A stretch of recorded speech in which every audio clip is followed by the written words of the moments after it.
ಯದಿ ಹಾಸ್ತಿ ತದನ್ಯತ್ರ ಎನ್ನೇ ಹಾಸ್ತಿ ನ ತತ್ ಕ್ವಚಿತ್ ಅನ್ನೋದು ಭಾರತಕ್ಕೆ ಸಂದ ಅಪರೂಪದ ಗೌರವ. ಇದರ ಹಾಗೆ ಎಲ್ಲೂ ಇಂಥ ಸಾಲಿನಿಂದ ಒಂದು ಗ್ರಂಥವನ್ನು ಕೊಂಡಾಡಿದ್ದು ಅಂತಿಲ್ಲ. ಸಾಮಾನ್ಯವಾಗಿ ಯಾವುದೇ ಗ್ರಂಥವನ್ನು ಹೇಳುವಾಗಲೂ ಇದಕ್ಕಿಂತ ಶ್ರೇಷ್ಠ ಇಲ್ಲ ಅನ್ನುವ ರೀತಿಯ ಹೊಗಳಿಕೆಯ ಮಾತು ಬಂದೇ ಬರುತ್ತೆ. ಹಾಗೆ ಇದು ಕೂಡ ಒಂದು ಹೊಗಳಿಕೆಯ ಮಾತು ಅಂದರೆ ಹಾಗಲ್ಲ ಅಂತ. ಮಹತ್ವಾತ್ ಭಾರವತ್ವಾಚ್ಚ ಮಹಾಭಾರತ ಮುಚ್ಯತೆ ನಿರುಕ್ತಮಸ್ಯ ಯೋ ವೇದ ಸರ್ವಪಾಪೈಃ ಪ್ರಮುಚ್ಯತೆ ಅನ್ನುವ ಮಾತು ಮತ್ತೆ ಭಾರತದ ಮಹಿಮೆಯನ್ನು ಹೇಳುತ್ತೆ.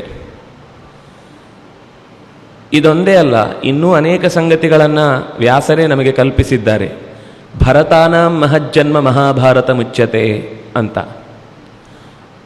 ಸಾಮಾನ್ಯವಾಗಿ ಗ್ರಂಥದ ವಿಸ್ತಾರದಿಂದ ಹಿರಿದಾಗಿ ದೊಡ್ಡದು ಅಂತನ್ನಿಸುವುದು, ಅದು ಇನ್ನೂ ಅನೇಕ ಕೃತಿಗಳನ್ನು ಹಾಗೆ ಲೆಕ್ಕ ಹಾಕಬಹುದು.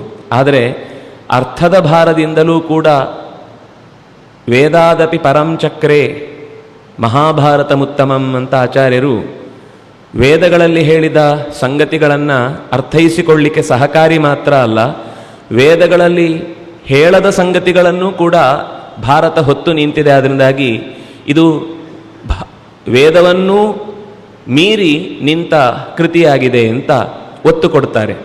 ಯಾಕೆ ಭಾರತಕ್ಕೆ ಅಷ್ಟು ಮಹತ್ವ ಕೊಟ್ಟ ಮಾತುಗಳನ್ನು ಆಚಾರ್ಯರು ಹೇಳ್ತಾರೆ ಅಂದರೆ, ಅದರ ಸಾರಭೂತವಾದ ಗೀತೆಯಲ್ಲಿ ಇನ್ನೆಷ್ಟು ಸಾರ ಇದೆ ಅಂತ. ಬಹುಶಃ ಮಧ್ವಾಚಾರ್ಯರು ಒಬ್ಬರೇ ಯಾವುದೇ ಕೃತಿಯನ್ನು ವಿವರಿಸುವಾಗ, ಅದಕ್ಕೆ ವ್ಯಾಖ್ಯಾನ ಮಾಡುವಾಗ ಅದರ ಪೂರ್ವದ ಹಿನ್ನೆಲೆಯನ್ನು ಒಂದಿಷ್ಟು ನಿರೂಪಣೆ ಮಾಡ್ತಾರೆ. ಇಲ್ಲಿ ಇಂತಲ್ಲ, ಅದು ಬ್ರಹ್ಮಸೂತ್ರದ ವಿವರಕ್ಕಿರಬಹುದು, ಉಪನಿಷತ್ತುಗಳಿಗೆ ವಿವರಣೆ ಕೊಡುವಾಗಿರಬಹುದು.